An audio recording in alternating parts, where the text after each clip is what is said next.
Sim, tava normal já. Ah, tá. Naquele dia mesmo, no dia seguinte eu consegui. Eu vi que estava dando problema para subir a foto, né, dos candidatos, né? Acho que não estava comportando, sei lá.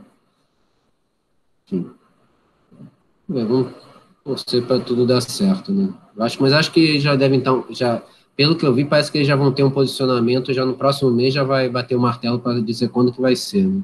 Se vai ser em dezembro, se vai ser necessário passar para o ano que vem, enfim, vamos aguardar aí. Bom, hoje a gente pega sociologia e depois de ter passado lá pelos os três nomes, né, da sociologia, que é o Marx, Weber e Durkheim, a gente vai a gente vai pegar agora a sociologia, quando tiver a aula de sociologia, ela vai ser uma coisa mais temática, né? Então, hoje, por exemplo, a gente pega trabalho e sociedade. E se vocês repararem, principalmente tem na apostila na lista de exercícios que eu passei hoje também, está lá no site, essa parte de trabalho e sociedade, ela cai muito no Enem. Tem muita questão, né? Quando você vai procurar assim, você tem muita questão referente a isso, né? O ponto principal que se coloca é exatamente como que foi se desenvolvendo essa ideia do que é o trabalho, né, para a sociedade. Como que ele foi mudando, o conceito dele foi sendo modificado e como que a estrutura, o modo de produção que você tem das sociedades, ele vai sendo diferenciado e vai modificando ao longo do tempo. Né? Então, a gente começa com trabalho escravo, passa para modo de produção feudal, depois vai para o capitalista e alguns episódios de socialista. Então, o que acontece? O que tem que se entender é exatamente como é que se dá essa questão do trabalho e desse modo de produção, né? Como que ele vai se desenvolvendo em cada sociedade, como que cada um vê a maneira de usar, tá? Primeiro, que se a gente for pegar o conceito de trabalho hoje, ele é diferente do que ele é originalmente. Mas para vocês terem uma ideia de como que aquilo ali acaba, inconscientemente, a gente acaba empregando o mesmo valor que era o original. Atualmente, trabalho é tudo que é produzido por ser humano materialmente, né? É toda atividade humana que resulte em um serviço.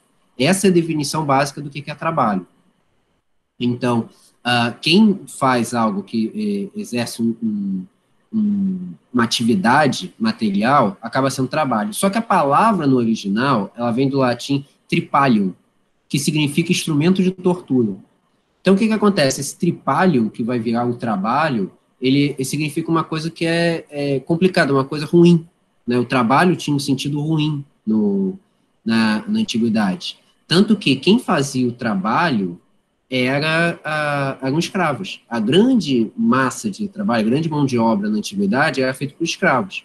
Então, ou seja, essa concepção de falar, isso vai dar muito trabalho, isso é muito penoso, isso é torturante, né? Você passar um trabalho. Então, quando você tinha na escola, você tem o dever de casa, né? Trabalho para casa, sempre aquela coisa assim, que parece que você está fazendo um sacrifício por aquilo.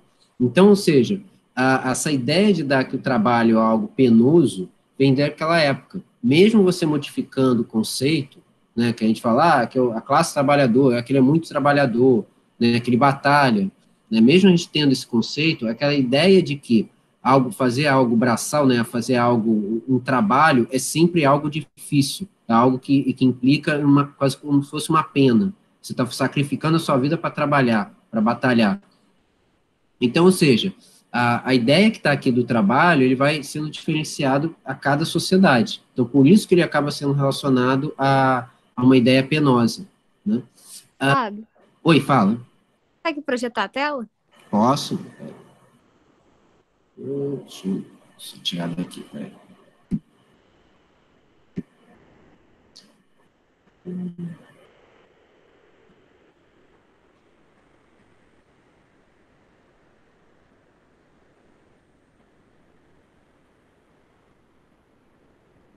Não era nos três pontinhos que compartilhava? Tem um apresentar agora. Ah, tá aqui, tá. Valeu, obrigado. Tinha esquecido.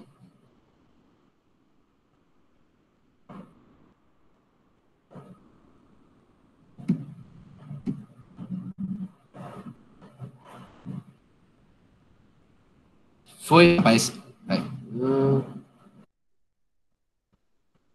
Apareceu? Aham.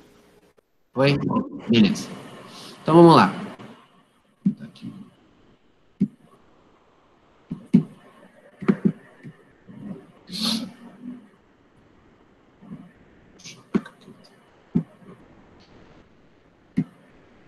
Vamos lá. Bom, então é isso. Então, tudo que é produzido pelo ser humano, materialmente, toda atividade humana que ele exerce. E o que acontece? A gente divide, né, o trabalho em duas formas, né? Bens e serviços, né? Como o trabalho é um ato social, para produzir esses bens e serviços, ele está sempre numa uma relação com o outro. Então, para você trabalhar, você tem uma relação com outra pessoa, né? E aí o que acontece? Você tem a questão do bem e do serviço, que são resultados do que você trabalha. Só que ele tem algumas diferenças. Então, por exemplo, o que é um bem? Né? É todo material que existe e ele passa por um processo de transformação do homem. É considerado um bem. Por exemplo, automóvel. Por exemplo, casa. Né? Tudo que é material, tudo que a gente pode tocar, né, ele acaba sendo um bem. Né? Quando você fala assim, compartilhamento de bens, quais são os bens que você tem a declarar, tudo aquilo ali é o que a gente tem material. Então, a nossa casa, o carro, né, joias, a roupa, enfim, um móvel, né, um terreno, ou seja, algo que você pode tocar. O serviço é a atividade econômica que ela existe para satisfazer a necessidade de um indivíduo. Por exemplo, que eu estou fazendo agora, uma aula ministrada por um professor. Né? É um serviço que você faz. Então, a gente está, por exemplo, nessa ideia da pandemia, se coloca assim, quais são serviços essenciais, o que pode continuar funcionando, né, para você poder, para a sociedade não parar totalmente. Então, você coloca, o que é serviço essencial? Alimentação, serviço de limpeza, transporte, são serviços que você não pode parar. É proibido, você não pode parar isso. Se você parar, aí realmente vai ser um caos. Né? Então, por isso que você coloca isso como um serviço. Você presta uma atividade econômica para outra pessoa, para satisfazer as necessidades de outro. Então, dar uma aula, vender um produto. Né? E aí, ou seja, ele pode juntar os dois. Que ele pode ser um vendedor que vende um automóvel, ele está prestando serviço com o objetivo de vender um bem. Então, ou seja, quando um corretor de imóveis faz a mesma coisa. Então, você está vendendo um bem, tá? Mas você também está exercendo um serviço. Então, o trabalho acaba sendo um resultado dessa atividade. Né? O bem e o serviço acaba sendo o resultado do trabalho. Então, o que ocorre aqui? Esse trabalho, né, a gente acaba costumando de falar assim, tem atividades que são mais fáceis do que outras, né? A gente acaba caindo nesse juízo de valor. Então, que você cometeu tem um determinado ato, aquilo ali seria mais fácil do que de outro. Exercer um determinado trabalho é mais fácil que o outro. Na verdade, todo trabalho tem o seu valor, né? Depende da maneira que você encara ele, tá? Porque muitas vezes você pode estar numa empresa, em algum lugar, que não te satisfaz, mas cabe você cumprir o seu papel. Né? Então, você exercer um trabalho responsável, o que estão te pedindo. Então, o trabalho tem muito isso e tem as diferenças. Evidentemente, por exemplo, vocês querem ser médicas. Então, evidentemente, é um serviço que, é um serviço essencial, e a gente está vendo nessa época de pandemia como que está sendo extremamente penoso, né, para o pessoal da área de saúde, médicos, enfermeiros, etc., como que eles estão exercendo. Mas é algo que você já sabe que aquilo ali ele já tem uma carga, né? O médico já tem uma carga muito forte, né, ali de trabalho. Você sempre vai ter um serviço ali, né? Porque você está cuidando da saúde. Então, o que acontece aqui? A ideia toda é que cada um tem o seu papel. Então, dentro de um hospital, o médico vai ter o seu papel, o enfermeiro vai ter o dele, você vai ter outros serviços, outras profissões que você vai ter dentro do hospital, mas que são essenciais também, como segurança, como faxineiro, né? O que a gente acaba caindo muito é achar que um tem mais valor do que o outro. Não, todos têm valor. Né? Quando você teve quando a gente está tendo agora a pandemia, mas quando teve também a greve dos caminhoneiros há 2 anos atrás, que a gente percebeu que como que a sociedade está tão interligada. Porque a gente percebeu que bastou os caminhoneiros pararem, que a gente viu que eles também, o serviço deles é essencial para as coisas chegarem, né? Principalmente aqui no Brasil, que 90% do transporte é rodoviário, né? E agora a gente vê, por exemplo, o caso dos entregadores, né, de delivery. Então, ou seja, eles estão, assim, é um serviço que é essencial, não é menos do que o outro, ele precisa, né? Então, ou seja, a questão toda que a gente acaba pensando que o cara que exerce um trabalho acaba sendo mais, ele trabalha mais do que o outro. Não, todos trabalham iguais. Só que a gente tem que ver o ponto que cada um pega. E também, o conceito que a gente tem de trabalho é justamente essa ideia de que sozinho o indivíduo não produz tudo o que ele precisa. Por isso que ele vive em sociedade, né? Essa teia de relações que a gente aborda, né, ele consiste para produzir um bem, para produzir um serviço, para distribuir e poder consumir. Que basicamente seria essa. Isso independentemente da sociedade que a gente está vivendo, né? Uma sociedade capitalista ou uma sociedade socialista, uma sociedade feudal, todas elas condiz para você produzir um bem, né? Você exerce um serviço ali, você vai distribuindo para que você tenha o consumo, né? Então, o que acontece aqui? A ideia toda é que esse bem que você está produzindo, você vai ter um valor.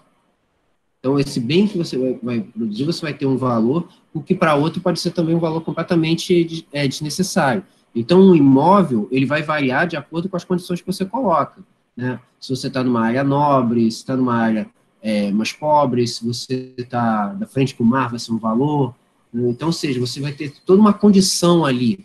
Mas o ponto principal é o valor que você vai colocar nele vai ser relativo com o que você pode, o que a pessoa pode consumir.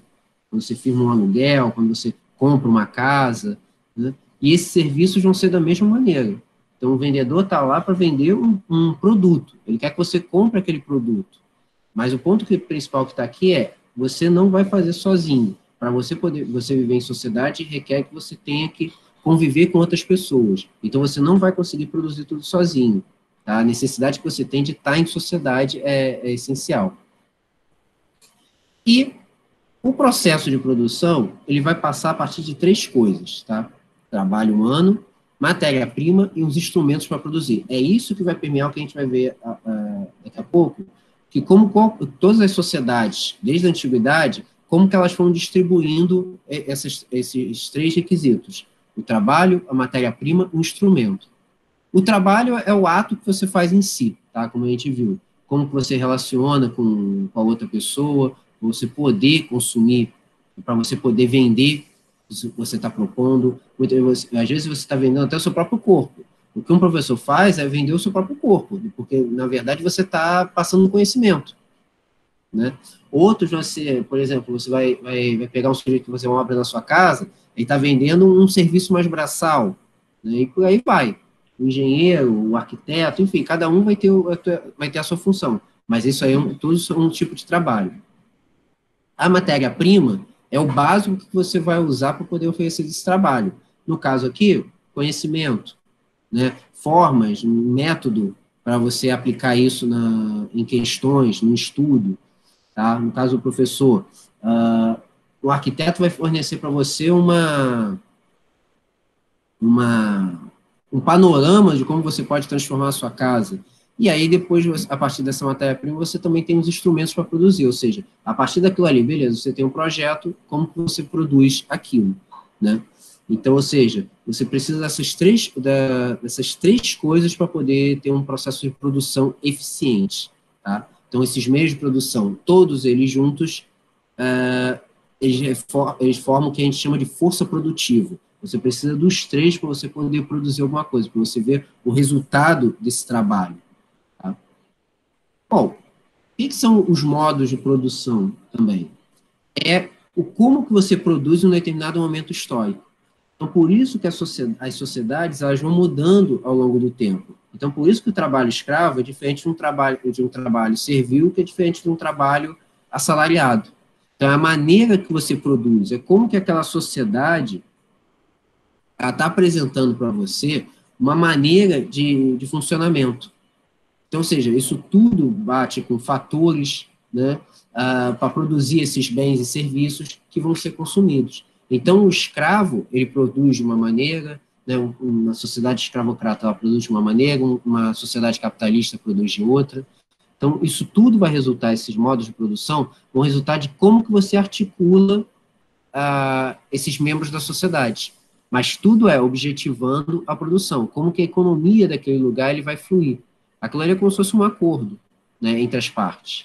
Então, ou seja, e por isso que existiram tantos diferentes modos de produção. Todos eles acabam sendo diretamente ligados ao contexto histórico que você está envolvido naquele momento. E você vai mudando, a partir do momento que você muda os atores, né, a partir do momento que esses atores mudam, você também muda o modo de produção. Você vai modificando de acordo, você vai adquirindo outras características. Você vai vendo que aquilo ali começa a ficar uma coisa ultrapassada, tá?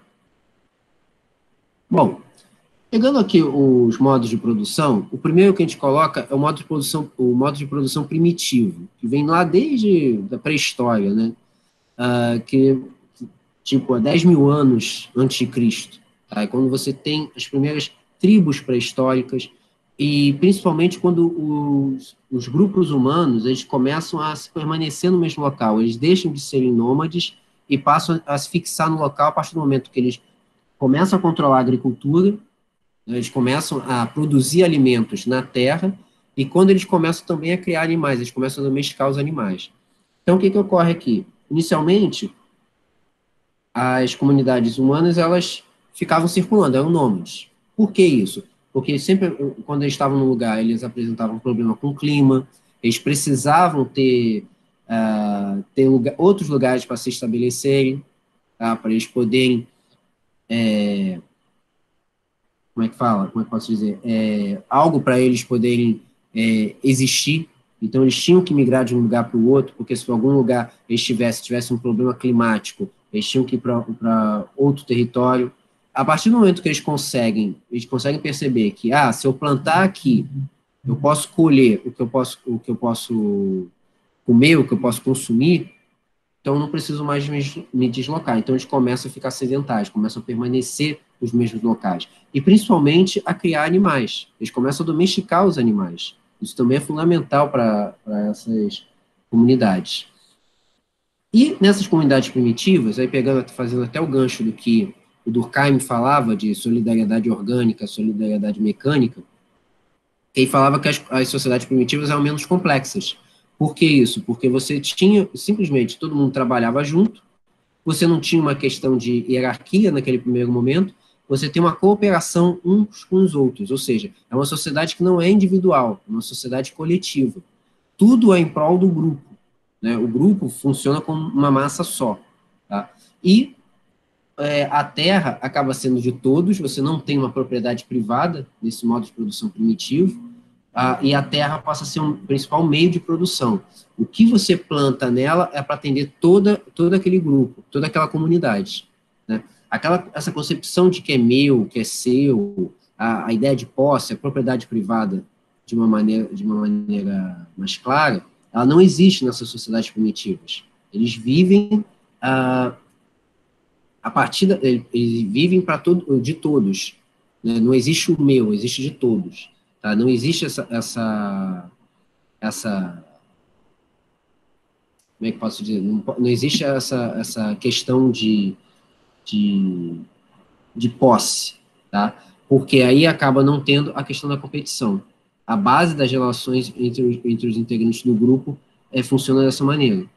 Então, ou seja, essa cooperação que vai existir entre eles. Só que vai chegar um momento, né, que essa cooperação que está existindo, vai chegar um momento que você vai começar a ter uma diferenciação, que é quando vai começar a surgir questões de líderes, né? Você começa a ter nessas tribos primitivas, você começa a ter indivíduos que vão começar a se destacar sobre os outros, impondo as suas vontades. Tá? Nesse primeiro momento, você não tem uma dominação. Né? Não tem uma divisão, quem tem o trabalho, quem tem o meio de produção e quem não tem. Não, você não tem uma diferença. Por isso que você também não tem Estado nesse momento, porque você não precisa, você não tem necessidade de controle. Tá? Isso aí, quando você começa a ter essa necessidade, você começa a surgir lideranças ali, aí sim você muda esse modo de produção, que aí vem para o segundo, que é o modo de produção escravista. O que ocorre? Sempre se pergunta assim, quando foi o primeiro rei que surgiu no planeta? Né? Qual o primeiro reino que surgiu? Na verdade, aquilo ali vai sendo por meio de conquistas. Né? Como eu falei, surgem indivíduos que começam a ter uma questão de liderança, essa questão de liderança começa a criar uma hierarquia entre os grupos, e aí essa hierarquia entre os grupos leva a enfrentamentos grupo com grupo. Né, as guerras, ou seja, você leva um conflito entre tribos primitivas, e aí o que vai começar a acontecer? Quem vence o outro domina aquele território, começa a crescer, se expandir, e aí aquele sujeito que comandou, ele se torna um monarca e leva à escravidão os outros derrotados. Então, o modo de produção que era primitivo, da cooperação de todos, ele começa a ser um modo de produção que você domina o outro. Né? A escravidão, nessa época, ele começa a ser justamente como prisioneiros de guerra. Então, você faz o sujeito escravo mediante a quem você derrotou. É como se fosse uma coisa que você faz uma penalidade para o sujeito. Né? Você faz o sujeito ser penalizado porque você teve a ousadia de me enfrentar. Né? Como você perdeu, eu posso te dominar. Então, o que vai acontecer aqui? Esses derrotados começam a ser escravos. Né? A escravidão, nesse momento, na antiguidade, é isso que vai permear durante um bom tempo, é a ideia de ser escravo, é ser um sujeito que foi derrotado por alguém. Tá? Depois vão surgir outras concepções de que o escravo também, o escravo ele se torna propriedade de alguém porque ele vai ter dívidas com aquela pessoa, e a maneira que ele tem de poder compensar essas dívidas, né, é oferecer o trabalho.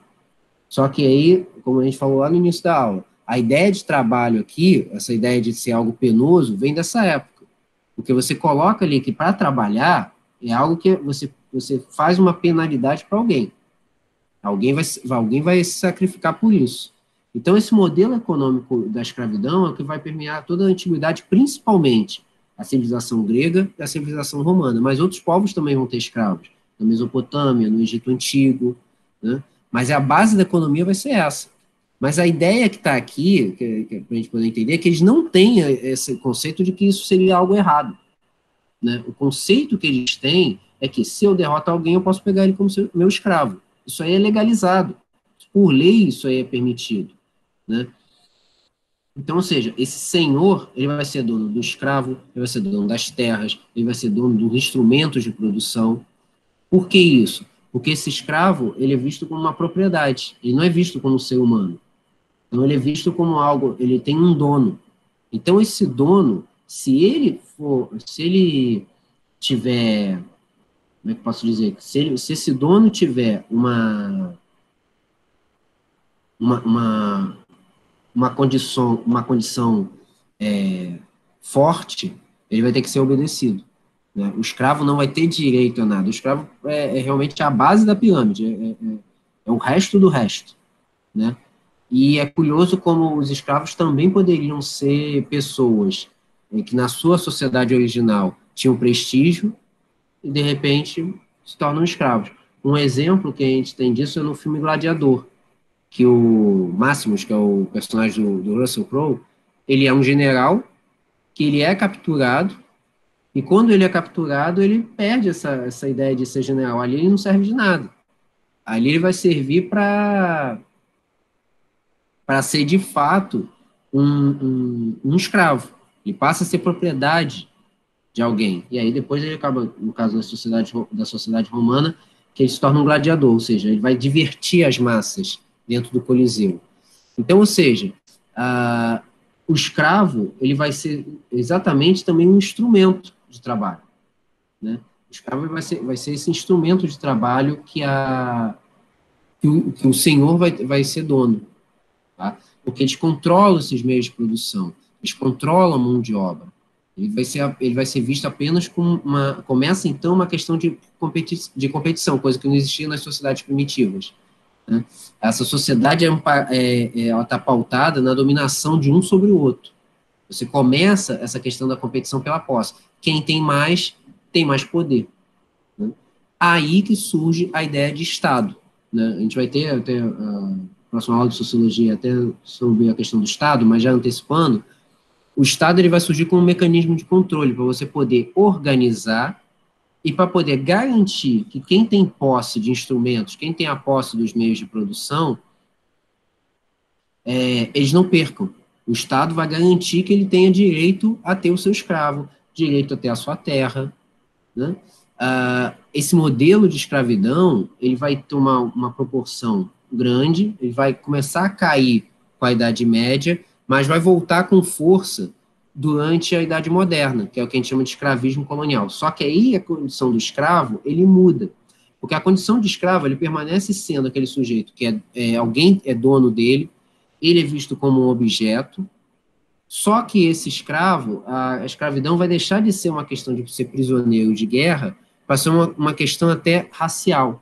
Ele vai virar um grande comércio, né? A escravidão que a gente teve entre África, entre o que os europeus fizeram na África, passando para a América, ele vai ser um grande comércio, algo extremamente lucrativo. Ingleses, portugueses vão lucrar enormemente com a escravidão, né? Até se fala que a maior...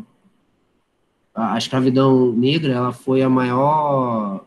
que diáspora, foi a maior transferência de um contingente humano de um lugar para o outro. Claro que de maneira forçada, mas é a maior quantidade de pessoas que saíram de um lugar e foram para o outro.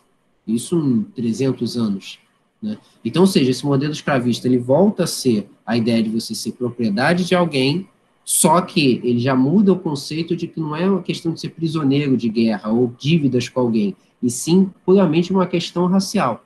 Eles controlam o tráfico de escravos na África, e aí o que o europeu faz para transferir para cá é que você começa a botar até valores no escravo. Se ele é homem é um valor, se mulher é outro, se você comprar a família inteira é um pacote, né? Se ele sabe ler é um determinado valor, se ele toca um instrumento musical é outro, se ele tem todos os dentes é outro, se ele é forte é outro. Ou seja, tem uma série de coisas. Mal comparando, é como se você fosse comprar um carro, entendeu? Se ele é zero, se ele é usado, né? Se ele tem direção hidráulica, e por aí vai, tá? Então, ou seja, porque realmente não se tem a concepção que você está vendo um ser humano, você está vendo uma propriedade. Só que era algo legalizado. Assim como na Antiguidade, na Idade Moderna, a escravidão era algo legalizado. É algo que aqui no Brasil vai se tornar algo, um grande comércio, uma coisa extremamente lucrativa, mas não vai ter nada de ilegal naquele momento. Isso vai ser permitido por lei. Vai ser permitido por lei, se o escravo fugir, você vai lá e captura ele. Vai ser permitido você torturar aquele escravo se o acaso ele cometer alguma infração de respeito a você, de tentar fugir, né? Vai ter toda essa condição, tá?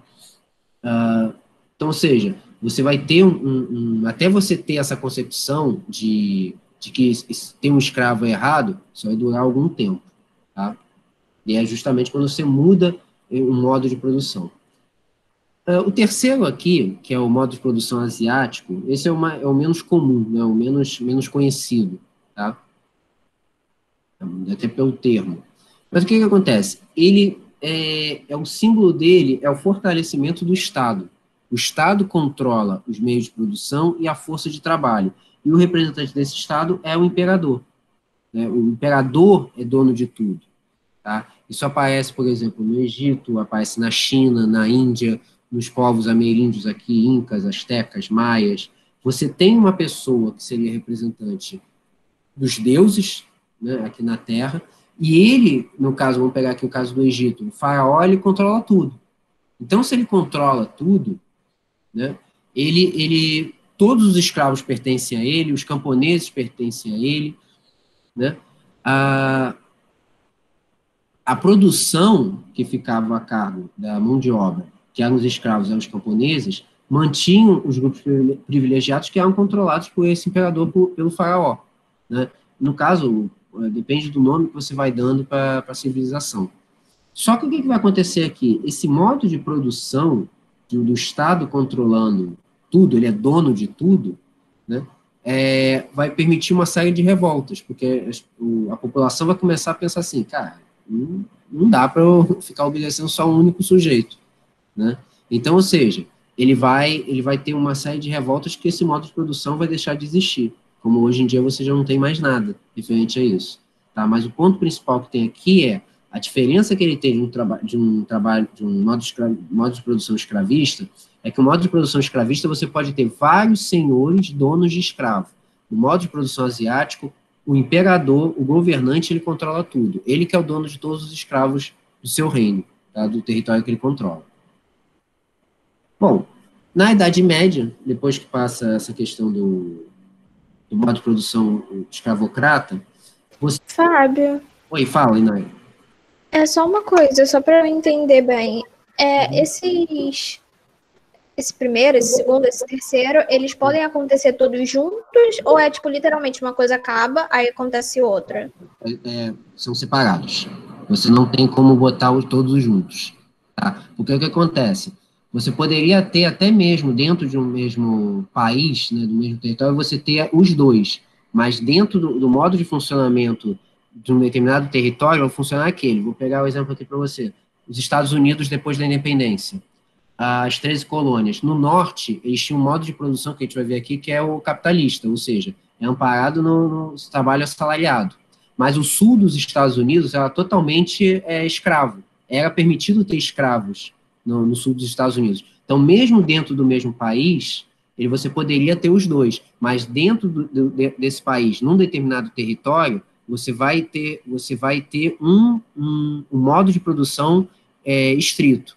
Tá? Você não vai ter os dois. Até porque você ter os dois começa a ter uma certa divergência ali, porque as coisas não vão bater, porque você tem um trabalhador assalariado, mas você mantém um escravo, começa a ficar uma coisa contraditória. Tanto que vai ser assim que os Estados Unidos, no século XIX, vão entrar em conflito, né? Eles vão ter uma guerra civil, né? de exatamente os que defendem a escravidão contra os que não defendem. Tá? Então você começa a fazer uma transição. A mesma coisa aconteceu aqui no Brasil. Quando você tinha a escravidão aqui no Brasil, você começa a substituir uma relação de trabalhador assalariado para aos poucos. Você vai tirando o escravo e vai chegando o imigrante. Então, o imigrante vai ser aquele trabalhador assalariado. Então, você vai fazendo aquilo ali até conseguir terminar. Os dois modos até podem conviver de uma vez só, mas vai ter contradição entre eles e um vai ter que acabar. Tá? Eles podem até coexistir, só que em algum momento ele vai ter que acabar. Ele não vai conseguir os dois viverem ao mesmo tempo. Um vai ter que prevalecer sobre o outro. Tranquilo? Mas eu posso dizer também que o asiático tem bastante influência do escravista, né? Sim, só que a diferença é que o escravista, ele vai ser vários donos para escravos. No asiático, o imperador é uma pessoa que vai controlar tudo aquilo ali. É ele que vai controlar. Entendi. Entendeu? A sociedade escravocrata você tem uma mão de obra, que você obriga uma pessoa a trabalhar por você, ele não trabalha por um dinheiro, ele trabalha porque ele é sua propriedade, só que você pode ter vários proprietários de escravos. No asiático, a escravidão existe, só que a escravidão, todos os escravos pertencem a uma única pessoa, que é o governante. Tá? Essa é a diferença básica. Tá? O modo de escravidão permanece, mas em vez de você ter várias pessoas controlando, você tem apenas uma, ele controla todo o reino. Ficou mais claro agora? Sim, obrigada. Beleza. Bom, vamos lá. Saindo da escravidão na antiguidade, você tem a Idade Média. O que vai acontecer? Por que a escravidão vai acabar ali na antiguidade? Que vai começar a ter uma questão de contradição ali, vai começar a ter problemas, porque as pessoas vão começar a migrar. Vão sair das cidades na antiguidade, vamos pegar aqui o Império Romano. Eles vão sair da cidade em direção ao campo. A partir do momento que você começa a ir em direção ao campo, você começa a não ter tanta necessidade do escravo ali na cidade. E também porque o Império Romano, depois de atingir o auge, ele não tem mais para onde expandir, não tem onde ele conseguir mais escravos, porque ele começa a minguar. Ele chega ao auge, o Império Romano chega ao auge no século II, depois de Cristo, por volta do ano 140 depois de Cristo, mas aí ele não consegue mais expandir. O Império Romano ele para. Então ele começa a ser pressionado pelos povos bárbaros que estão nas suas fronteiras, ele começa a ser pressionado para ficar concentrado onde é Roma mesmo, ali na Itália. Então, como ele não tem onde conseguir mais escravos, o serviço, o sistema escravocrata de Roma vai entrar em colapso, porque você não vai ter mais onde pegar o escravo. Logo, eles vão precisar de ter outros meios de fazer, outros modos de produção para poder fazer a economia fluir. Né? O que vão ser esses? Vão ser influência do sistema que é o colonato, que é bastante comum nos povos bárbaros. Eles vão começar a ter essa troca cultural, que vai resultar, até após o fim do Império Romano, vai ser fragmentado vários reinos cristãos, o cristianismo vai se estabelecer ali na Europa, e aí esse colonato vai dar o que a gente conhece como feudalismo. O que é o feudalismo, exatamente? A propriedade é concentrada na terra. Então, ou seja, tudo aquilo ali é pautado no controle da terra. Se o sujeito é dono daquela terra, você, para poder ficar ali, você vai ter que prestar uma fidelidade com ele. Só que ele não é escravo. A diferença da escravidão é o seguinte: os servos e os escravos, eles trabalham para alguém, tá? Mas o servo ele não é propriedade do senhor feudal. Tá? Ele faz aquilo ali em troca de proteção e alimentação. Tá? Ele parece aquela coisa, parece escravidão, mas não é escravidão. Tá? Ele trabalha para ele, mas trabalha para si mesmo, porque ele está ali para ser protegido e para se alimentar. Então você vai ter uma série de circunstâncias ali, uma série de impostos que o servo vai ter que pagar para poder se estabelecer ali na território do senhor feudal. Tá? Ele não tem a posse do servo. O servo ele é livre para, quiser sair, ele pode sair. Né? Mas ele vai estar ligado à terra. Se ele for para outro território, ele vai ter que prestar um juramento para outro senhor. Tá? Mas ele não é propriedade dele. Ele é livre. Se ele quiser sair, sai. É aquela coisa, beleza, quer ir embora, pode ir. Só que, para você se estabelecer, como sempre a terra toda pertence a alguém, ele vai ter que fazer outra questão de juramento. E esse juramento era realmente uma questão de fidelidade. Você ser fiel àquele senhor. Se você faz uma prestação de juramento, você literalmente vai dar a sua vida. E você vai dar impostos, assim como imposto per capita, cada membro da sua família é um valor. Então, se você tem 10 filhos, você tem que pagar por cada filho para poder permanecer ali. Você tem imposto, algumas coisas são meio abusivas, como, por exemplo, imposto da mão morta, que é o pai de família morreu, né, que morava ali nas terras do senhor feudal. Ele morre, a família, para poder continuar morando ali, vai ter que pagar um tributo.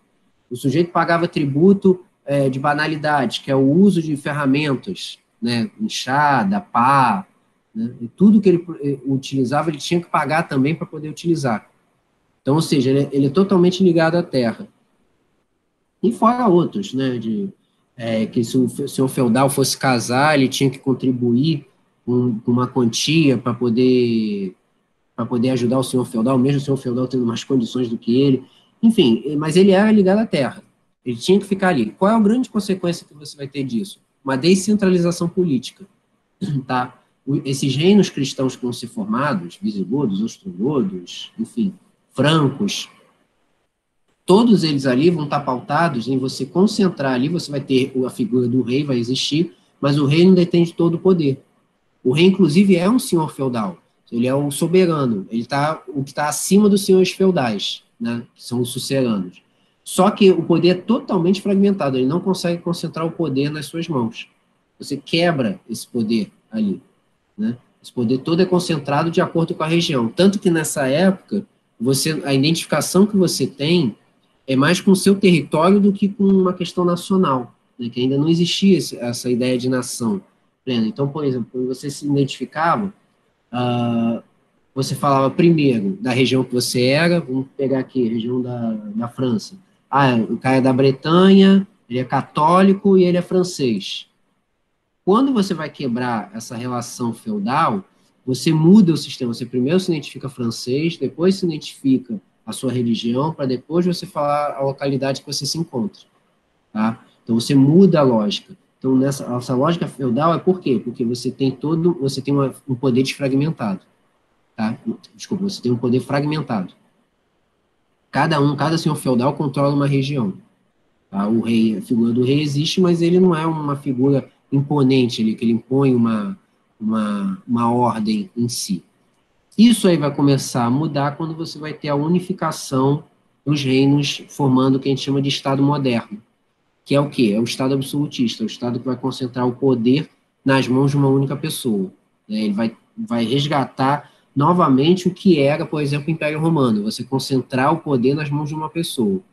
E aí o modo feudal vai começar a deixar de existir, porque vai aparecer o modo de produção capitalista. O que seria esse modo de produção capitalista? É pautado principalmente na ascensão de um novo setor na sociedade, que é a burguesia. A burguesia eles eram uma classe, né, que se formava nos burgos, que ficavam em torno dos castelos. Eles tinham poder, né, eles tinham o capital, eles tinham dinheiro, mas não tinham poder. A nobreza, os reis, eles tinham poder, mas não tinham dinheiro. Logo começa a surgir uma ideia de aliança entre eles para poder você compensar isso. Né? A burguesia tendo dinheiro, mas não tendo poder, a nobreza tendo poder, mas não tendo dinheiro. Então, o que vai pautar a partir dali? Esse modo de produção capitalista que começa a ser desenvolvido vai ser o que vai marcar a Idade Moderna, que vai ser essa ascensão da burguesia até ela chegar ao poder. Né? É isso que vai marcar a Idade Moderna. Desde lá, século XV, até a queda da Bastilha, na Revolução Francesa, vai ser essas tentativas dos burgueses de chegarem até o poder. Porque eles têm o capital, mas eles não têm esse poder. Né? Então, ou seja, você vai criar um modo de produção que basicamente é o que a gente conhece. O que é a base do capitalismo? É objetivando lucro. É você conseguir o lucro para você. Tá? Como que você vai obter isso? Né? Então, você começa a ter uma relação de trabalho que é o assalariado. Você deixa de ser, no caso do escravo, que é uma propriedade, você não tinha nada, você simplesmente é a propriedade de alguém, passa para o modo de servidão. Você é ligado à terra, a partir dali, em troca de comida, em troca de proteção, a partir dali não vai ter a questão de troca de proteção nem de alimentação, mas sim alguém vai te dar um dinheiro e você faz o que quiser com esse dinheiro. Né? Passa a ser essa relação do salário, que é como a gente tem hoje. O modo de produção capitalista é exatamente essa relação que tem entre as pessoas, que você vende o seu trabalho em troca de um salário. O que você vai ganhar com esse salário e o que você vai fazer é contigo. Tá? É por isso que aqui no Brasil você tem uma questão que fala da trabalho análogo de um escravo. Isso é tema de debate, assim, dentro da Câmara dos Deputados. O que acontece? O que é um análogo? O que é uma analogia? Algo parecido. Então, existem casos pelo Brasil afora, principalmente em carvoarias, que muitas vezes o dono daquela carvoaria, ele emprega trabalho escravo. Por quê? O que é o trabalho escravo? Ele simplesmente, o sujeito trabalha ele por ele porque está com uma dívida, e aí ele vai pagar com um serviço para poder compensar, ele vai com um prato de comida. Isso é considerado ilegal. Né? Isso é um trabalho escravo. Só que o que acontece? Como a concepção que a gente tem de escravidão é aquela coisa da tortura, de o cara vai tomar chibatada, né? O cara vai ficar preso, né? E vai ficar em condições subhumanas. Então, como a gente está nessa relação do que é a escravidão, que foi a escravidão negra aqui no Brasil, a gente começou a se colocar o termo que é trabalho análogo de um escravo, ou seja, não é bem escravo, né? Ele é parecido com um escravo. Tá? Então, o que acontece? Você fazer um empréstimo de trabalho por conta de comida, né, por conta de pagar dívidas, isso é considerado ilegal. Você tem que receber um salário para isso. Você está fazendo um trabalho, você tem que receber um salário para isso. Tá? Né, você tem que receber porque você está dando a sua mão de obra em troca de um valor. Né? E é por isso que você vai variando. Né? Você oferece um trabalho lá que, eu te pago X, mas eu quero Y, você vai para a negociação. Né? Então, ou seja, o capitalismo vai ser pautado na divisão entre os meios de produção e o trabalho. Tá? O que seria isso? Os meios de produção são da propriedade privada. Você vai ter pessoas que vão ser donos desses meios de produção. Então, ou seja, você vai dividir e acabar dividindo em duas classes sociais, basicamente. Quem tem os meios de produção e quem não tem. Né? É o que até o que o Marx fala da questão da luta de classes. Né? Você vai ter, basicamente, quem tem o meio de produção e quem não tem. Então, ou seja, essa outras classes vão acabar surgindo disso. Né? Você vai ter proprietários individuais de meios de produção, você vai ter pequenos artesãos, você vai ter pequenos camponeses, pequenos comerciantes, desempregados, que é o que não vão deter. E aí que você começa, quando você tem a ideia de classe social, é quando você começa a dividir o que é essa classe social. Hoje em dia a gente tem a classe A, classe B, classe C, classe D, classe E, né? Você vai dividindo aquilo ali. A classe A, evidentemente, é que realmente é elite, né, o que a gente chama de elite, você tem uma condição social extremamente elevada, a B também tem mais menos, a C é o que a gente chama de classe média, ou seja, são trabalhadores assalariados, que muitas vezes, a maioria das vezes, não é dono da produção, ele precisa de um salário, ele não recebe, ele não é dono de nada, tá? Mas você também pode ser classe média recebendo, né? Você ser dono, por exemplo, um pequeno comerciante, né? Você não tem um lucro exorbitante dali. Porque, basicamente, o que é pautado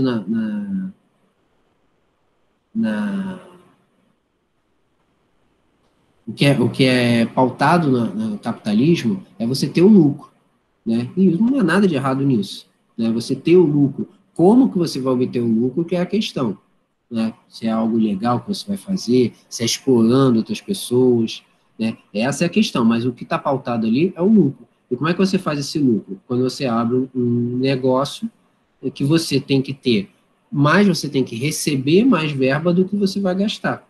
Essa é a coisa básica, né? Que é o que a gente vai chamar de uma coisa maior de balança comercial favorável. Você não pode gastar mais do que você recebe. Evidentemente, você vai quebrar.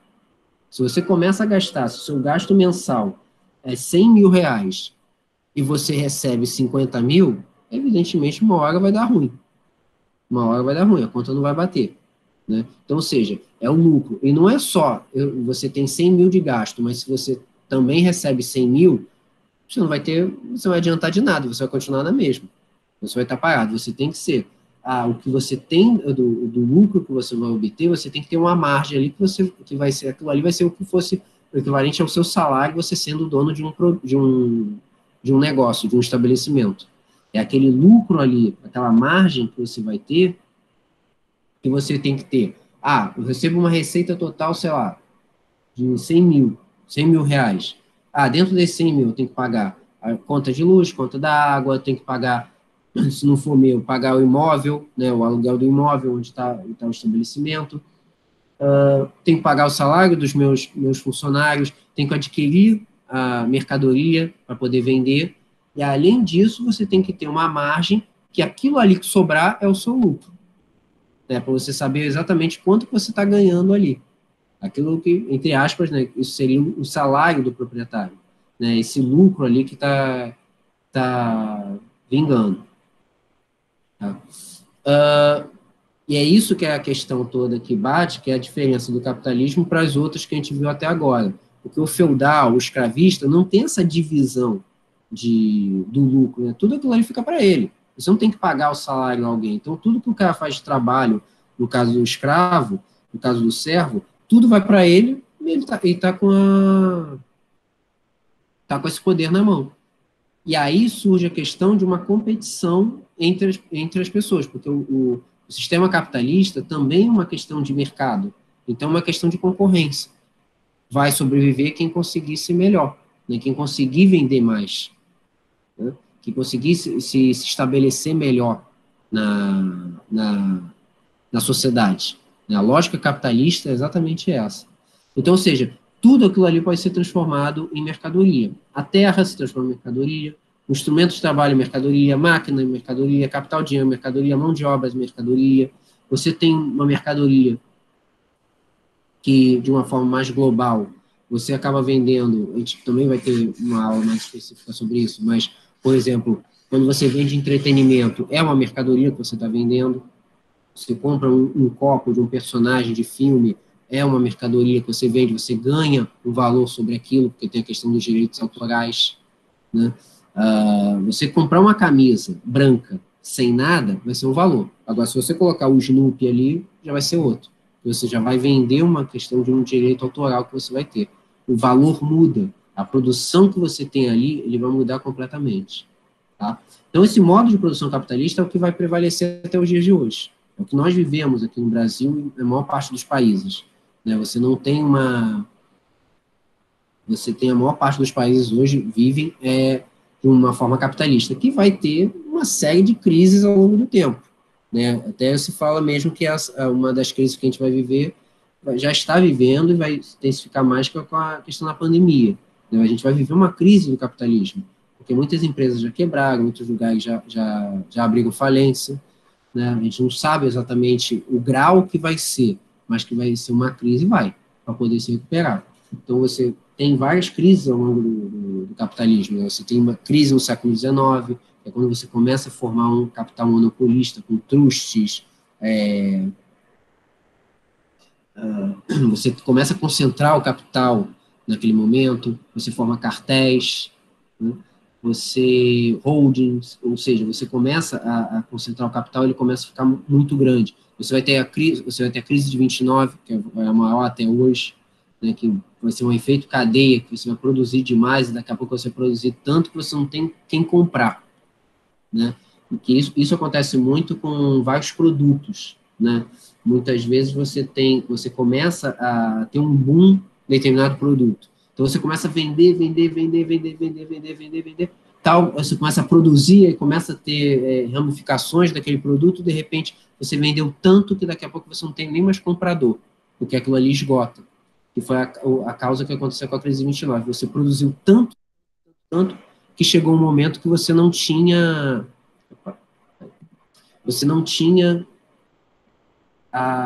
onde você vender. Você começa a produzir demais. Conclusão, o produto começa a ser desvalorizado, ações começam a ser desvalorizadas, começa o pessoal querer vender, você já não tem comprador porque elas já estão desvalorizadas, vai fazer um efeito cadeia até abrir falência para todo mundo. Você começa a não ter como produção. Por isso que muita gente já abriu falência com a questão da pandemia, porque o que o cara tinha, o negócio que ele tinha, ele já começa a não vender mais. Se não começa a entrar verba, ele começa a não conseguir mais manter os empregados, começa a não conseguir pagar mais suas contas, já não tem crédito para poder pedir empréstimo. A solução vai ser o quê? Fechar o negócio. Porque ele não vai ter de onde decretar falência.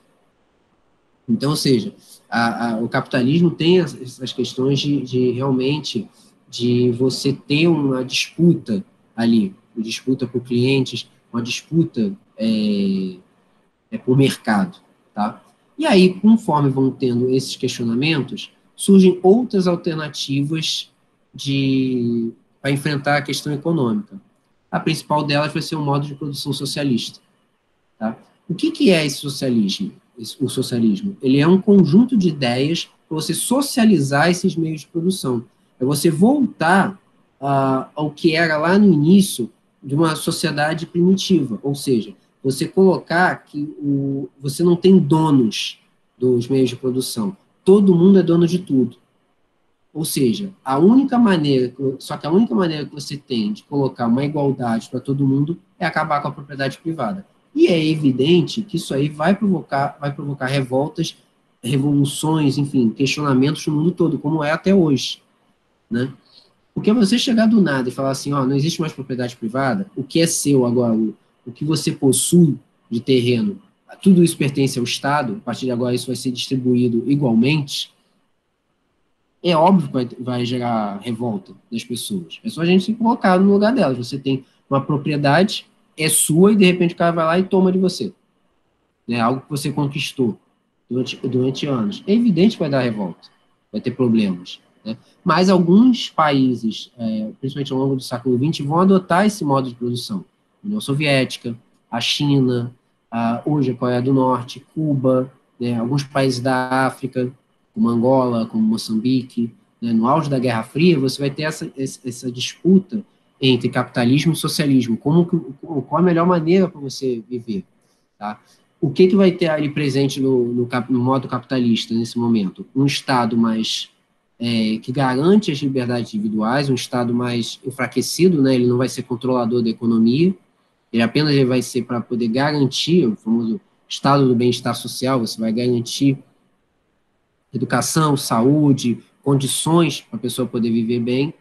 E do lado socialista, o Estado será extremamente controlador, será forte, né? Que vai ser o caso da União Soviética, que é hoje a Coreia do Norte, que talvez, assim, se a gente for pegar assim, um Estado socialista realmente fechado, a Coreia do Norte é o único exemplo hoje em dia que a gente tem.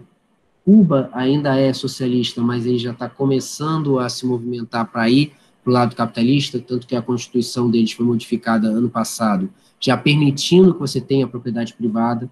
Se você já permite ter propriedade privada, já deixa de ser socialista. Tá? Você já deixa de ter um embasamento. E claro que dentro do socialismo você também vai ter correntes. Né? A social-democracia, ela deseja o quê? Que essas mudanças sejam paulatinas, ou seja, sejam por meio eleitoral, por meio democrático, as pessoas vão votando nos sociais-democratas, você vai implementando dentro da sociedade esse desejo de igualdade, mas ele não vai ser uma coisa abrupta, ele vai ser devagar. O caso de quando você teve, por exemplo, a Revolução Russa, já é algo mais firme, então, tipo, de uma hora para outra, pronto, não existe mais propriedade privada, tudo aí pertence ao Estado. O Estado precisaria ser forte para poder controlar os seus cidadãos para permitir essa igualdade, né? Então, ou seja, você vai socializar, então vão surgir fazendas coletivas, ninguém vai ser dono de um meio de produção. É o que chamam, o que o Marx vai falar de ditadura do proletariado, né? Ou seja, é o controle das classes populares, dos dominados, sobre os dominantes. Só que a questão toda é, a partir do momento que você faz um controle do dominado sobre o dominante, aquele sujeito ali, se ele fizer a mesma coisa que ele faz do seu dominante, ele vai virar o dominante de fato, e você não vai sair desse círculo vicioso. Tá? A ideia que se tinha ali, a original, até que o próprio Marx pregava, é que vocês fizessem uma organização social para igualar. A partir do momento que você colocasse, de fato, toda essa igualdade, o Estado seria suprimido, ou seja, deixaria de existir. Aí vem o que a gente conhece como comunismo. O comunismo é a fase mais extrema do socialismo, que é o fim das classes sociais, da propriedade privada e do próprio Estado. Por isso que se coloca que, de fato, da maneira estrita do que a gente conhece como comunismo, ele nunca foi implantado realmente, porque o Estado nunca deixou de existir nesses países. Na União Soviética, o Estado é extremamente forte. Na Coreia do Norte, você tem lá o ditador da Coreia do Norte, que é extremamente controlador. Você tem Cuba, que é um Estado também controlador de seus cidadãos. Você tem a China, também controladora. Então, enfim, você nunca acabou com o Estado. Então, o comunismo, de fato, como ele é originalmente concebido, ele nunca, de fato, foi implantado. Porque você não acabou com o Estado. Que o objetivo era esse. Permite a igualdade, fortalece o Estado, mas quando você obtiver toda a igualdade, inclusive com os governantes, o Estado deixa de existir, coisa que não aconteceu em nenhum momento. Tá? Fábio, Oi, fala. mas isso não é anarquismo? Qual a diferença? É isso que eu ia falar agora. Aí, deixa eu só tirar aqui. Voltou minha cara aqui? Sim. Vamos lá. O que acontece? Qual é a diferença aqui? O anarquismo, ele coloca como se a sociedade se regulasse como si só. Tá? A ideia é que o anarquista, ele coloca que, como a sociedade se autorregula, né, ele não precisaria ter um Estado. O comunismo já diz que você precisa passar por um processo até extinguir esse Estado. Tá? Você precisa passar por esse processo. O anarquismo ele já coloca que você já tem que ter essa ruptura já imediata. Você não vai passar por um processo. Você não precisa do Estado, porque a sociedade vai se regular. A questão toda do anarquismo, até no meu entender, tá? Como Fábio, né? Fica uma coisa meio utópica, né? Porque você não tem ninguém. Claro que seria o mundo ideal, né? Você não ter problemas de competição, você não ter, colocar todo mundo igual. Só que na prática isso fica muito complicado você implantar isso, né? Porque o ser humano tem essa condição mesmo da ambição, né, de você querer o mais, você ter um merecimento porque você conseguiu mais, você se esforçou mais. É meio complicado você fazer isso. Você pode, sim, tentar essas diferenças não ser uma coisa grotesca como a gente tem aqui no Brasil, né? Que o mais pobre do mais rico é um abismo que a gente tem. Você pode, sim, diminuir essas diferenças ali. Mas a questão toda da diferença do anarquismo para o comunismo é que, justamente, o anarquismo prega a ideia de você suspender logo o Estado para a sociedade se regular. O comunismo seria você passar por um processo do socialismo até chegar à extinção do Estado. Tá? O problema todo é que, justamente por conta desses conceitos que ficam atabalhoados, o comunismo, de fato, você nunca implantou. Por quê? Se tem a ideia, se você perguntar a ideia de quem é comunista, vai continuar usando a ideia de que você precisa de um Estado forte primeiro. Né? Para você poder chegar à sociedade ideal, você primeiro tem que ter um Estado forte para poder organizar, para você poder controlar. O anarquista não. O anarquista ele já prega a ideia de você acaba com o Estado. Acaba de uma vez, já faz a sociedade se regulando entre si. Tem 2 exemplos aqui de grupos anarquistas, que